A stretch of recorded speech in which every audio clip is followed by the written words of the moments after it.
तो भाई लोग नमस्कार। जी हाँ दोस्तों, प्रमोद प्रेमी यादव जी का फ़ैन होंगे तो हो जाइए तैयार, क्योंकि आप लोग के लिए लेकर आ रहे हैं प्रमोद प्रेमी यादव जी काफ़ी बलास्ट लेवल के गाने। तो उसी गाने के बारे में बात करेंगे। तो जी हाँ दोस्तों, चलिए वीडियो को शुरू कर लेते हैं, जान लेते हैं प्रमोद प्रेमी यादव जी का आने वाले गाने के बारे में।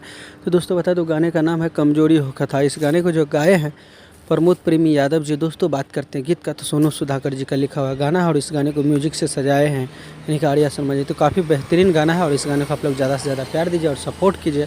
और दोस्तों एक बात और बताना चाहूँगा आप लोगों को कि प्रमोद प्रेमी यादव जी अब लेकर आएंगे एक से बढ़कर एक गाने, और ये गाने को जो है स्वीट भोजपुरी के यूट्यूब चैनल के माध्यम से रिलीज़ किया जाएगा। तो आप लोग ज़रूर देखिएगा, आज ही शाम को ये गाना रिलीज़ हो रहा है। बेहतरीन सा सॉन्ग है, आशा और विश्वास है इस गाने को आप लोग ज़्यादा से ज़्यादा प्यार देंगे। ऐसा ही अपडेट पाना चाहते हैं तो चैनल से जुड़ जाइए। और प्रमोद प्रेमी यादव जी का जितने भी गाने आएंगे सबका अपडेट आप लोग को अब जो है मिलता रहेगा। तो आज का अपडेट बस इतना ही, मिलेंगे नेक्स्ट वीडियो के साथ। तब तक के लिए bye, take care, love you all.